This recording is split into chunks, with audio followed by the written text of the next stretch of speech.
जय श्री कृष्ण। बहुत साल पहले की बात है। एक आलसी लेकिन भोला भाला युवक था जिसका नाम था आनंद। वह दिन भर कोई काम नहीं करता, बस खाता ही रहता और इसके बाद सोया रहता। घर वालों ने एक बार तंग आकर कहा कि निकलो घर से, कोई काम धाम करते नहीं हो, बस पड़े रहते हो। वह घर से निकलकर यूं ही भटकते हुए एक आश्रम में जा पहुंचा। वहां उसने देखा कि एक गुरुजी हैं और उनके शिष्य हैं। कोई काम नहीं करते, बस मंदिर की पूजा ही करते हैं। उसने मन में सोचा, यह बढ़िया है, कोई काम धाम नहीं, बस पूजा ही तो करनी है। उसने गुरुजी के पास जाकर पूछा, क्या मैं यहाँ रह सकता हूँ? गुरुजी बोले, हाँ हाँ, क्यों नहीं। तब आनंद ने कहा, लेकिन मैं कोई काम नहीं कर सकता हूँ। गुरुजी ने कहा, तुम्हें यहाँ कोई काम नहीं करना है, बस पूजा ही करनी होगी। आनंद ने कहा, ठीक है, वह तो मैं कर ही लूंगा। अब आनंद महाराज आश्रम में रहने लगे। न कोई काम न कोई धाम, बस सारा दिन खाते रहो और प्रभु भक्ति में भजन गाते रहो। महीना भर हो गया। फिर एक दिन आई एकादशी। उसने रसोई में जाकर देखा कि खाने की कोई तैयारी नहीं है। उसने गुरुजी से पूछा, गुरुजी, आज खाना नहीं बनेगा क्या? गुरुजी ने कहा, नहीं, आज तो एकादशी है और तुम्हारा भी तो उपवास है। उसने कहा, नहीं, अगर हमने उपवास कर लिया तो हम तो कल का सूरज ही नहीं देख पाएंगे। हम नहीं कर सकते उपवास, हमें तो भूख लगती है भाई। आपने पहले क्यों नहीं बताया? गुरुजी ने कहा, ठीक है, तुम ना करो उपवास, पर खाना भी यहाँ तुम्हारे लिए कोई और नहीं बनाएगा, तुम खुद बना लो। मरता क्या ना करता, गया रसोई में।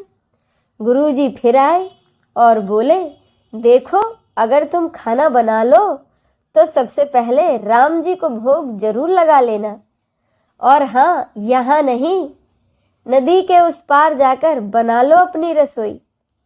आनंद ने कहा, ठीक है। वह लकड़ी, आटा, तेल, घी, सब्जी लेकर चल दिया। जैसा तैसा खाना भी बनाया और खाने लगा तो उसे याद आया, गुरुजी ने कहा था कि पहले श्री राम को भोग लगाना है। अब वह भजन गाने लगा, आओ मेरे राम जी, भोग लगाओ मेरे राम जी, प्रभु राम आइए, श्री राम आइए, मेरे भोजन का भोग लगाइए। कोई ना आया तो वह बेचैन हो गया। यहाँ तो भूख लग रही है और ये राम जी हैं कि आ ही नहीं रहे। भोला मानस जानता नहीं था कि प्रभु साक्षात तो आएंगे नहीं, पर गुरुजी की बात मानना भी तो जरूरी है। फिर उसने कहा कि देखो प्रभु राम जी, मैं समझ गया कि आप क्यों नहीं आ रहे हैं। मैंने रूखा सूखा बनाया है और आपको तो तर माल खाने की आदत है ना, इसीलिए नहीं आ रहे हैं। तो सुन लो प्रभु राम जी, आज वहां भी कुछ नहीं बना है, सबकी एकादशी है, खाना हो तो यही भोग खा लो। श्री राम अपने भक्त की इस सरलता पर बड़े मुस्कुराए और माता सीता के साथ प्रकट हो गए। अब भक्त असमंजस में। गुरुजी ने कहा था कि श्री राम ही आएंगे, पर यहाँ तो माता सीता भी आई हैं और मैंने तो बस 2 लोगों के लिए ही खाना बनाया है। चलो कोई बात नहीं, आज इन्हें ही खिला देते हैं। प्रभु के खाना खाने के बाद वह बोला, प्रभु, मैं तो भूखा ही रह गया, लेकिन मुझे आप दोनों को देखकर बड़ा अच्छा लग रहा है। लेकिन हाँ, अगली एकादशी पर ऐसा ना करना, पहले ही बता देना कि कितने जन आ रहे हो, और हाँ, थोड़ा जल्दी आ जाना। राम जी उसकी बात पर बड़े खुश हुए और प्रसाद ग्रहण करके वहां से अंतर्धान हो गए। अगली एकादशी तक यह भोला मानस सब कुछ भूल गया। उसे लगा कि प्रभु ऐसे ही आते होंगे और प्रसाद ग्रहण करते होंगे। फिर आई एकादशी। गुरुजी से उसने कहा कि गुरुजी, मैं चला अपना खाना बनाने, पर हाँ गुरुजी, थोड़ा ज्यादा अनाज लगेगा, वहां 2 लोग आते हैं। गुरुजी मुस्कुराए और सोचने लगे कि भूख के मारे यह बावला हो गया है, और बोले, ठीक है, ले जा अनाज। अब की बार उसने 3 लोगों का खाना बनाया और फिर से गुहार लगाई, प्रभु राम आइए, सीताराम आइए, मेरे भोजन का भोग लगाइए। प्रभु की महिमा भी निराली है। भक्त के साथ कौतुक करने में उन्हें भी बड़ा मजा आता है। इस बार वे अपने भाई लक्ष्मण, भरत, शत्रुघ्न को लेकर आ गए। अब भक्त को चक्कर आ गए। यह क्या हुआ?